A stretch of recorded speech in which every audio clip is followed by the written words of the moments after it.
Hello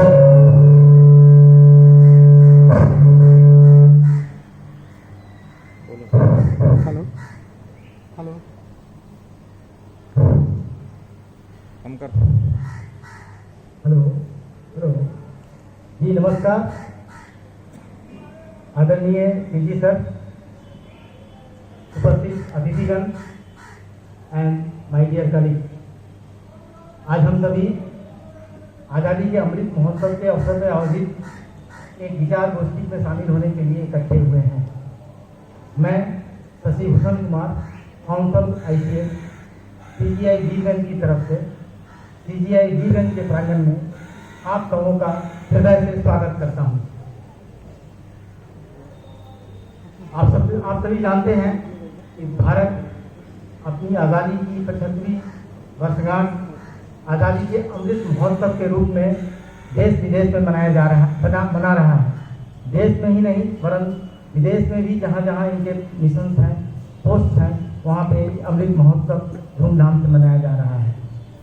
ये सिलसिला अगस्त 2021 से शुरू हुआ और अगस्त 2023 तक ये सिलसिला जारी रहेगा।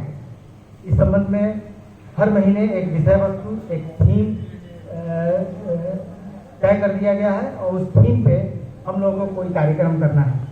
इसी संदर्भ में इस महीने के लिए, सितंबर के लिए थीम चुना गया है विकास साझेदारी, डेवलपमेंट पार्टनरशिप। तो उसी को लेकर के, उसी को आधार बना करके हम लोगों ने एक सब्जेक्ट सिलेक्ट किया है, development partnership between India and Nepal and it's limitation. Bharat और नेपाल के बीच विकास साझेदारी और इसकी सीमाएं, इस पर हम लोग चर्चा करने के लिए एकत्रित हुए हैं। इसके लिए हम लोगों ने इस शहर के नामचीन शिक्षाविदों और उद्योगपतियों को आमंत्रित किया है। कार्यक्रम के प्रारंभ में मैं एक अतिथियों का परिचय दूंगा और सीजी सर से निवेदन करूंगा तो वे उन्हें पुष्पगुच्छ देकर एवं शाल उड़ा करके उन्हें सम्मानित करें।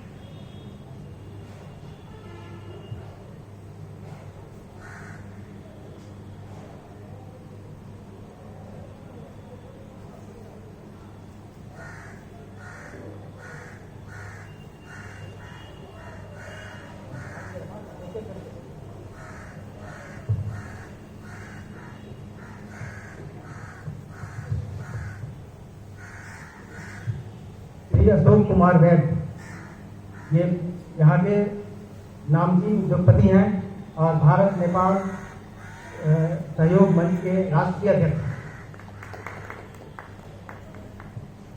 Shri Indu Shekhar Mishra, Shri Indu Shekhar Mishra ji retired professor of economics, Thakuran multiple campus Birgunj के प्रख्यात प्राध्यापक।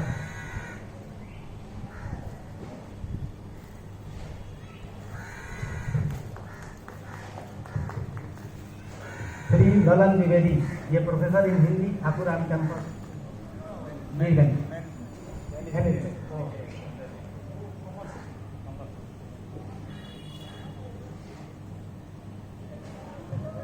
Professor Sachchidanand Singh, lecturer in Hindi, Thakuran campus Birgunj.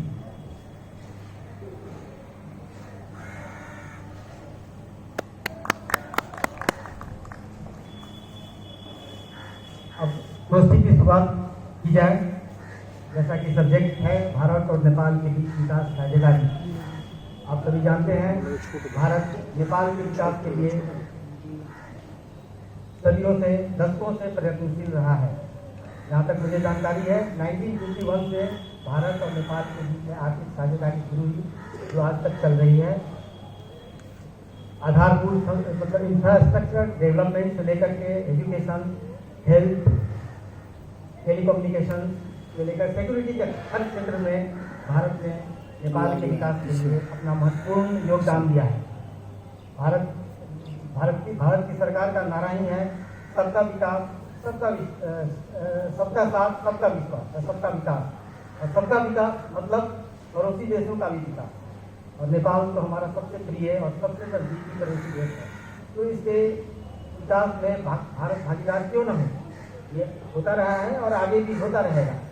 Nepal का भी नारा है सुखी नेपाल, समृद्ध नेपाल। और ये नेपाल में सुखी और समृद्धि विकास के बिना संभव नहीं है, इसलिए विकास लाजमी है।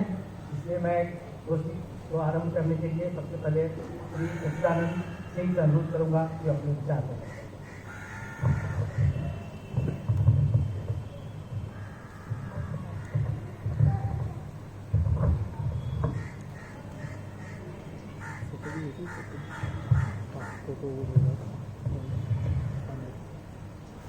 सम्माननीय महावाणिज्य दूत महोदय एवं महावाणिज्य दूतावास के पदाधिकारीगण,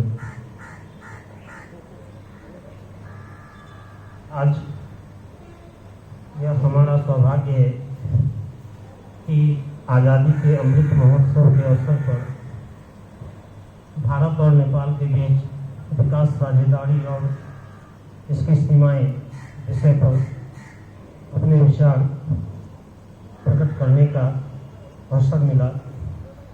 इसके लिए मैं हृदय से दूतावास, महावाणिज्य दूतावास के प्रति आभार व्यक्त करता हूँ। कोरोना काल के बाद आज हम यहाँ एकत्रित हुए हैं, यह सहज होते जीवन को दर्शा रहा है और इस महामारी से हम सभी सुरक्षित रहें, यह मंगल कामना है हमारी।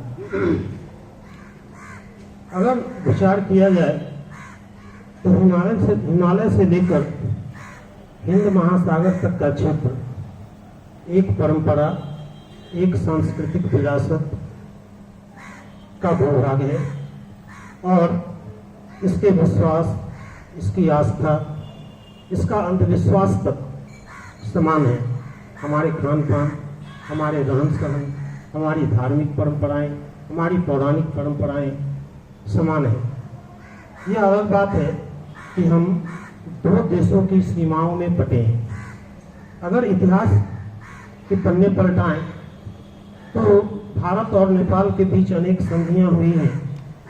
उन संधियों में सबसे महत्वपूर्ण अभी 1816 की संधि लग रही है, जो इन दोनों देशों के बीच राजनीतिक सीमा का निर्धारण करती है, जिसके तहत हम स्वतंत्र राष्ट्र के रूप में, हम दोनों स्वतंत्र राष्ट्र के रूप में एक दूसरे की संप्रभुता का सम्मान करते हैं। और फिर 1950 की मैत्री संधि, जिसके आधार पर दोनों राष्ट्र विश्व मानचित्र पर एक विशिष्ट संबंध के साथ विशिष्ट संबंध को निभा रहा है, चल रहा है।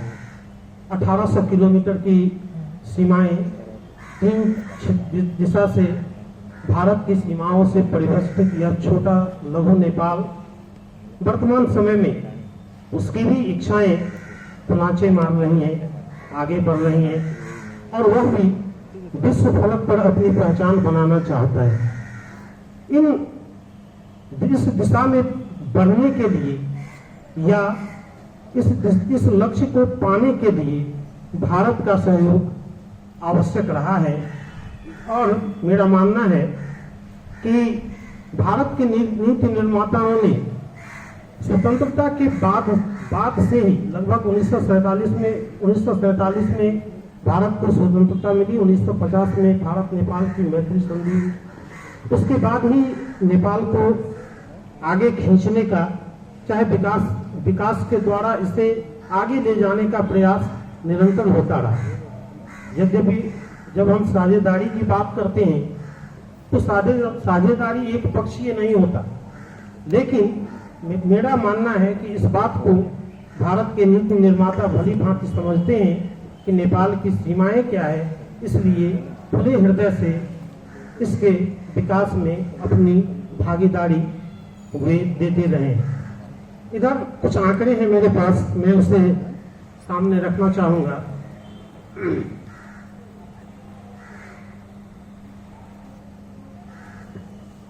मोटे तौर पर अभी विकास की बड़ी परियोजनाओं में इंटीग्रेटेड चेक पोस्ट जो बीरगंज और विराटनगर में बना, वह 1236 मिलियन नेपाली रुपया और 2136 मिलियन का की विशाल परियोजना रही है। फिर मोतिहारी अमलेशगंज पेट्रोल पाइपलाइन, यह 5200 मिलियन की योजना रही है। नेपाल भारत पशुपति धर्मशाला काठमांडू 2018, इसका 227 मिलियन की यह परियोजना रही है, जो पूरी तरह आधुनिक सुविधा संपन्न है और पर्यटकों तथा धार्मिक पर्यटन को बढ़ावा देता है। हुलाकी राजमार्ग, यह लगभग 8000 मिलियन की परियोजना है। क्रॉस बॉर्डर रेल परियोजना जनकपुर टू बिजलपुरा, यह लगभग 2770 मिलियन की परियोजना है। जोगबनी नेपाल कस्टम यार्ड, यह 5984 मिलियन की परियोजना। नेपाल भारत मैत्री पॉलिटेक्निक इंस्टीट्यूट हेठौड़ा, जिसका काम प्रगति पर है, यह लगभग 617 मिलियन की परियोजना है। कोंकण रेलवे के द्वारा 2 डेमो ट्रेनों की आपूर्ति। इसके अतिरिक्त सामुदायिक विकास के मद्देनजर नेपाली रुपया 9130 मिलियन का 454 परियोजनाएं लगभग भारतीय दूतावास द्वारा सीधे तौर पर संचालित की जा रही हैं, जिनमें सामुदायिक विकास के लिए स्वास्थ्य, शिक्षा, पेयजल, लघु विद्युत परियोजनाएं शामिल हैं। नेपाल के 77 जिलों में 862 एम्बुलेंस और 77 स्कूल बसें आवंटित की जा चुकी हैं। फिर रामायण सर्किट, बुद्ध सर्किट आदि के द्वारा पूर्वाधार विकास के साथ साथ धार्मिक पर्यटन में भी भारत अपना सहयोग दे रहा है। तो इस तरह हम देखते हैं कि ये तो बड़ी परियोजनाएं हैं। इसके अतिरिक्त यहाँ के बौद्धिक विकास में भी भारत का या भारतीय दूतावास के माध्यम से भारत सरकार का सहयोग रहा है। कभी किसानों को भारत भ्रमण कराकर उन्हें ट्रेनिंग देना, कभी पत्रकारों को ट्रेनिंग देना, कभी व्यवसायियों को वहां ले जाना। तो मेरा मानना है कि एक आत्मीय पड़ोसी का जो व्यवहार है वह नेपाल के प्रति लगातार होता रहा है और इस बात को नेपाल के बौद्धिक वर्ग भी भली भांति जानते हैं। अब समस्या जहाँ तक लिमिटेशन की बात है, इस पर मैं ज्यादा कहने की अवस्था में नहीं हूँ, लेकिन इतना तो खुले तौर पर कह सकता हूँ कि नेपाल में भारत की विकास परियोजनाओं को लेकर भी एक संगठित विरोध का सामना जब तक होता रहा है। संगठित विरोध से मेरा मतलब है कि जो 200 लोग कभी सीमा के मुद्दे पर काठमांडू में प्रदर्शन करते नजर आते हैं, वही काले भ्रष्ट में फिर यह ट्रेन की घटना जो दारचूला में होती है या हेलीकॉप्टर भीतर आने की घटना होती है, वहां भी प्रदर्शन करने आते हैं और वही 200 लोग एमसीसी का भी विरोध करने के लिए काठमांडू की सड़कों पर नजर आते हैं। तो यह संगठित जो विरोध हो रहा है, इसको रोकने का क्या उपाय है? अगर यह विरोध यथावत चलता रहा तो निश्चित है कि नेपाल भारत की जो बड़ी परियोजनाएं हैं उसे भी पूरे करने में समस्या होगी और हो भी रही है। अगर हम इससे भी बड़ी परियोजनाओं पर बात करें, अतीत की बात करें, तो कोसी परियोजना, फिर महाकाली पंचेश्वर परियोजना, इन सारी चीजों को विवाद का विषय बना दिया गया और जब कभी इस पर काम आरंभ करने की बात होती है तो एक बौद्धिक वर्ग इसके विरोध में खड़ा उतरता है। हमारे साथ, नेपाल के साथ समस्या यह है, जैसा मेरा अपना दृष्टिकोण है, कि किसी भी देश में जनता के मनोविज्ञान को मोड़ने में, प्रभावित करने में वहाँ के संचार माध्यम की भूमिका अधिक होती है। और इन संचार माध्यमों पर एक विशिष्ट वर्ग का, एक विशिष्ट विचारधारा का कहीं न कहीं कब्जा जैसा है या प्रभाव जैसा है, जिसके कारण एक बौद्धिक वर्ग हमेशा, मैं तो देखता रहा हूं कि यह सरकार, नई सरकार, देवा की सरकार बनने से पहले, कि प्रत्येक एक या दो दिन पर एक भारत विरोधी समाचार यहाँ के अखबार पत्रों के मुख्य पृष्ठ पर हुआ करता है। यह सरकार बनने के बाद थोड़ा उसमें परिवर्तन आया है। तो मेरा मानना है कि यह सबसे बड़ा लिमिटेशन है कि हम कुछ भी करें, हमारा विरोध करने के लिए लोग तैयार हो। तो इसमें हमारे कूटनैतिक नियोग या भारत सरकार को चाहिए कि एक ऐसा बौद्धिक वर्ग तैयार करे जो भले ही भारत का पक्ष ले या नहीं, लेकिन वस्तु स्थिति की वकालत वह करे, ताकि आम लोगों को सही स्थिति से रूबरू कराया जा सके। मुझे लगता है कि किसी भी महत्वपूर्ण काम को करने से पहले एक बौद्धिक चेतना की जरूरत होती है।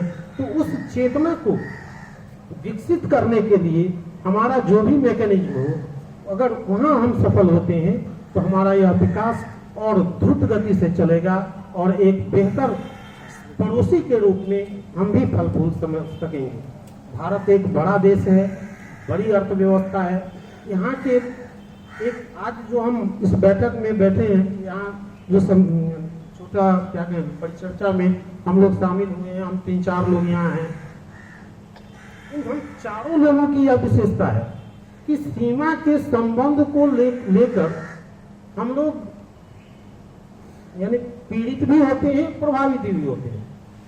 अगर सीमा का संबंध अच्छा है तो उसका लाभ भी हमें मिलता है, और अगर यह इस पर कहीं समस्या आती है तो उसका खामियाजा भी हमें भुगतना पड़ता है।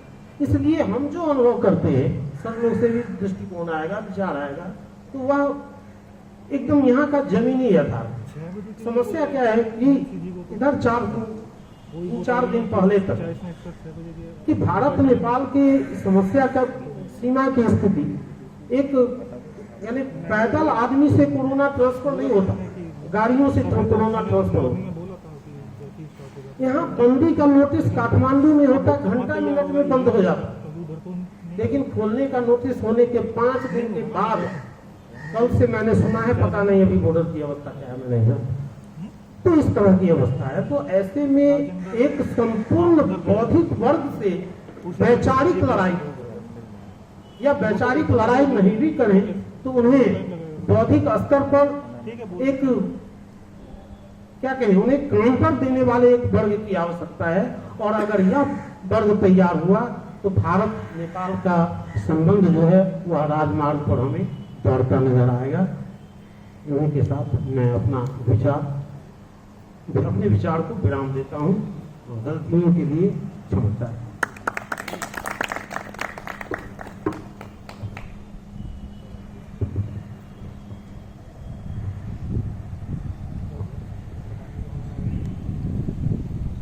बहुत बहुत धन्यवाद सच्चिदानंद सिंह जी अपने विचारों के लिए। आपने कहा कि भारत की विकास का विरोध होता है नेपाल में। हर किसी पर अच्छे काम का, बड़े काम का विरोध हर जगह होता है, लेकिन अच्छा करने वाले उससे पीछे नहीं हटते हैं। भारत नेपाल का विकास करता रहा है और करता रहेगा। इस विरोध से घबराता नहीं भारत। अब मैं इस गोष्ठी में दूसरे वक्ता श्री ललन द्विवेदी जी से अनुरोध करूंगा कि अपने विचार पर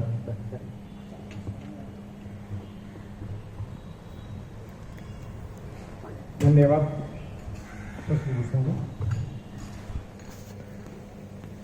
CGI वीरगंज काउंसिलेट ऑफिस के सभी उपस्थित स्टाफगण, आदरणीय, हमें आदर करना ही है, हमारे गुरु जी हैं इंद्रशेखर जी के साथ, वीरगंज के जाने माने उद्योगपति अशोक वैद्य जी, मेरे कलीग्स सच्चिदानंद सिंह जी और बाकी लोग। सबसे पहले भारत के इस अमृत महोत्सव 75वां स्वतंत्रता दिवस के ये जो साल भर का जो समय है, आप अपनी आज़ादी की जो ये सालगिरह मना रहे हैं, इस अवसर पर मैं सभी भारतवासी को और आज हमारी इस ऑफिस के CGI ऑफिस के प्रांगण में उपस्थित हुए सभी लोगों को मैं अपनी कॉलेज की तरफ से, अपनी पेशा की तरफ से, व्यक्तिगत तरफ से, वीरगंजवासी की तरफ से बहुत बहुत बधाई और आपका उत्तरोत्तर प्रगति होता रहे। भारत का नाम, भारत का जस विश्व में ऐसा ही आगे बढ़ता रहे, ये मेरी शुभकामना और बधाई है आप लोग। आज का जो विषय वस्तु है, इसको हम शुरू से एक इतिहास के रूप में भी इसको याद कर सकते हैं और आजकल के रिसेंट जो घटनाएं हो रही है उसके साथ जोड़ करके हम लोग देख सकते हैं। जो टॉपिक है वो डेवलपमेंट बिटवीन की बात है, लेकिन आज हमारी जो समाज है, जो हमारी प्रवृत्ति है, किसी भी विषय वस्तु में हम चर्चा करेंगे तो जब तक राजनीति वहां नहीं आएगा तब तक वो विषय वस्तु किसी भी रूप से हम परिभाषित नहीं कर सकते। नेपाल का इतिहास देखें या नेपाल का लंबा नहीं देखें, राणा काल में देखें, तो उस समय भी भारत का बहुत अच्छा यहाँ प्रभाव रहा। 7 साल के बाद में जब नेपाल में परिवर्तन हुआ तो उसमें भी नेपाल में भारत का बहुत अच्छा प्रभाव रहा। हमारे नेपाल के बुजुर्ग नेता लोग कहते हैं, पॉलिटिकली थोड़ा सा कॉन्शियस होने के चलते हमें मालूम है कि नेपाल में पहले ये प्रथा था कि जब नेपाल का कैबिनेट बैठता था तो वहां पर इंडियन एम्बेसी से एक रिप्रेजेंटेटिव वहां बैठते थे। वो कितना अंदर में डिक्टेट कर पाते थे, नहीं कर पाते थे या कितना करते थे, लेकिन वो चलन एक था और वहां से हम लोग विकास करके आज अपनी एक अलग हर हिसाब से ये जो 21वीं शताब्दी है, जिसको हम नॉलेज का एज कहते हैं, जिसको हम स्किल का एज कहते हैं, जिसको हम IT का जमाना कहते हैं, आज हम यहाँ पहुंच गए। और मेरा मानना है कि हम दोनों अपनी अपनी जगह अलग अलग सार्वभौम हैं, तो फिर हमें एक दूसरे की वो सार्वभौमिकता को भली भांति बहुत बढ़िया से समझना चाहिए और उसको निभाना चाहिए। आज का जो बिटवीन की बात है, डेवलपमेंट की बात, डेवलपमेंट के बारे में हम जितना प्रशंसा करें, भारत को जितना धन्यवाद दें, एक नेपाल के नागरिक होने के नाते वो कम होगा। इस ऑफिस से जब बाहर निकलेंगे तो सामने का जो राजपथ है, हम लोग त्रिभुवन राजपथ कहते हैं, इसको देखें, या यहाँ से जहां निकलेंगे स्कूल देखें, जगह जगह बना हुआ है भारतीय सहयोग से, हॉस्पिटल देखें बना हुआ है, इंफ्रास्ट्रक्चर से लेकर के हर सेक्टर में इसका बहुत बड़ा लगानी है। कुछ डाटा तो हमारे सर जी ने, सचिदानंद सर ने पेश भी किया है। मैं उस तरह का कोई डाटा फिगर नहीं देना चाहता, कितना फिगर दिया जाए, अगर बोला जाए तो 2 घंटा तो उसी फिगर में रह जाएंगे। ICP की बात करें या जो भी बात करें, वो सब देखा जा रहा है, उसमें कहीं कोई कोताही नहीं है। उससे बड़ा लगानी सचिदानंद सर ने एक बात उठाया, और लगानी मैन पावर की बात या बौद्धिक जमात खड़ा करने की बात। बाबूराम भट्टराई भी तो आप ही के स्कूलिंग से स्कूलिंग हो गया है ना, प्रचंड जी को तो आप ही लोगों ने प्रश्रय दिया ना, सिर्फ लैंडिंग में तो आप ही लोग कराया, लेकिन रिजल्ट क्या है? तो हमें सोचने की जरूरत है कि कहीं कुछ हो तो नहीं रहा है, या कहीं हमसे तो कहीं कमी कुछ नहीं रह गया। इतना सारा कुछ करने के बावजूद भी जो नहीं करने वाला काम था वो भी हमने किया कि कहां हमें बोलना चाहिए था वहां हम नहीं बोल पा रहे हैं, कि उस इशू को हम नहीं एड्रेस कर पा रहे हैं, कि वो कमी तो कहीं दिख रही है। तो इस पे भी जो है सो ध्यान देने की जरूरत है। और कल ही की बात करें, रिसेंट भारत के विदेश मंत्री का जो ट्वीट आया है, और इस ट्वीट पे फिर कुछ दिन चलेगा, नेपाल में फिर एक हेडलाइन बन रहा है और बन गया है। नेपाल के त्रिभुवन अंतर्राष्ट्रीय विमानस्थल पर जब उतरेंगे हमारे नारायण खड़का जी विदेश मंत्री, तो सबसे पहले उनको उसी प्रश्न का जवाब देना है। और हमें लगता है कि वहां से चलते समय ही वो अपने उस प्रश्न का आंसर को लेकर के चले होंगे और जवाब देंगे। तो इस तरह की छोटी छोटी बात देखने में तो छोटा लगता है।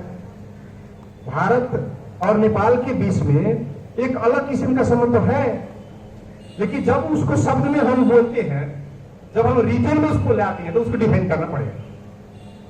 उस विशेष को विशेष रूप से हमें क्या है उस विशेष को बताना पड़ेगा।